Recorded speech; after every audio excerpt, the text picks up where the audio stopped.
this surprisingly good segment from Ana Kasparian. Look, everybody knows Gavin and I are among the most vocal critics of Ana Kasparian on the entire internet. But every once in a while, I come across her doing something good, and I'm like, all right, we'll go ahead and give her a tad bit of credit for it. You mentioned earlier, you've already seen this clip from Ana Kasparian. Did you have any thoughts before we play it quickly? Yeah, I thought she did a great job here. Very, very important issue to bring up specifically on CNN. And it's pretty funny the way the other panelists react. The problem with Trump, though, is I think crime is the cover story. I think this is a power grab. And the reason why I say that is because look at the specific examples of crime that he allegedly wants to go after. I mean, just recently, his FBI did a sting operation in Las Vegas, and they managed to catch, through this sting operation, 8 separate pedophiles that were trying to have sex with minors, okay?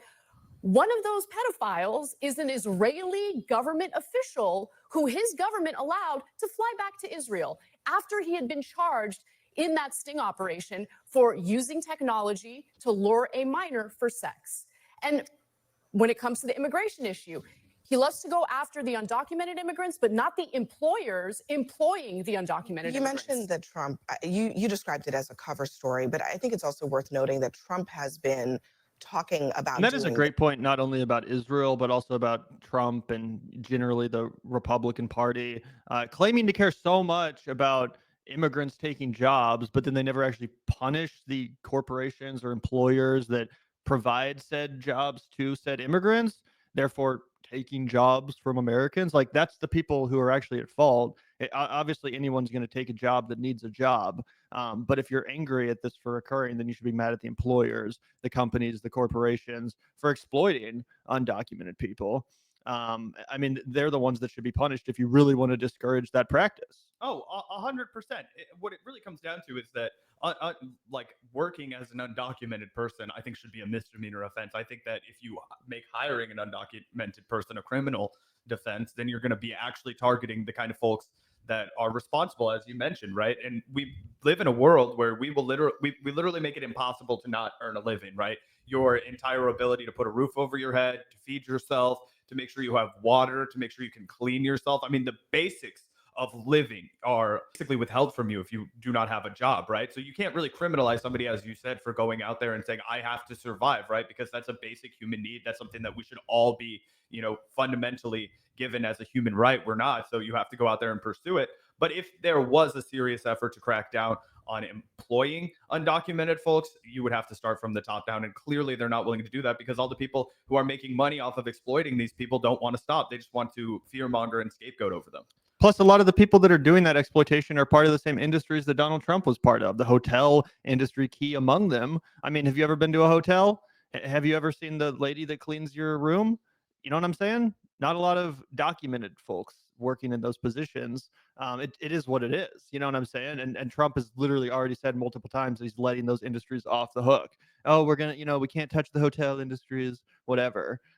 So yeah, it's pretty crazy. 100%. And last thing about the hotel industry in particular, there's a reason that there's been a huge effort led by Donald Trump to disenfranchise people and make sure that there's not union hotels anymore, right? That's one of the things that Zoran has really been making a focal point of his platform, right? Making sure that he talks about, hey, union hospitality includes hotel workers. It's actually better for all people, anybody who's working in an industry to be unionized, but that's going to come with the protections that they don't want to give to people who are undocumented, and it's going to come with protections that are going to lead to higher salaries, better employment standards, etc. There's a few seconds more of this. Let's see how much they talk about the Israeli that was stuck in the sting operation. Yes, for a long time. I mean, this is back in the campaign, and the context here is not crime in American cities. The context here are.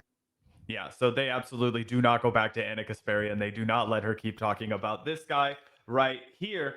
We covered this the day that the news broke. Shout out to Drop Site News for covering this as it happened. But the Israeli government official charged with soliciting 15-year-old girl in Las Vegas. Police say Tom Artyom Alexandrovich brought condom and thought he was meeting a teenager for sexual contact. An Israeli official, a swarm of commentary online because basically this guy was allowed to head back to Israel with no consequences, right? He's supposedly going to come back and face trial, but we know that's not going to happen. Details of the arrest came as the State Department denied the U.S. government played any role in releasing the Israeli official after Alexander Ovich was able to return to Israel once he had bonded out of jail in connection to the felony charge. So just absolutely ludicrous shit, right? For the Donald Trump administration to come in and pretend that they care about crime, to pretend that they care about the Epstein files, which they made, just countless claims about that they didn't deliver on. Pretty ridiculous stuff. Yeah, totally insane. Totally insane. It's not like CNN has been, covering that story diligently. So I'm not surprised they moved on. They probably were like, what? We don't even know what you're talking about. We haven't actually been following real hard-hitting news over here. So yeah, it's not exactly surprising. But yeah, we'll always give Anna credit where it's due. And specifically on the Israel issue, yeah, she does a great job, Zach. She does a great job. She's really, out there making some hard-hitting points on TV where they need to be made. Yep, absolutely. So just wanted to, sometimes people are like, you guys are totally unfair to Anna. No, this is the balls and strikes guard, everyone. When you go out there and wax, we're willing to shout you out and congratulate you for it. I wish you would take this kind of a tone more often. I wish that she would be more combative with the right wingers, and I wish that she would be far less sensitive when she receives criticism from the left. But sometimes she still spits. Yep, 100%, 100%.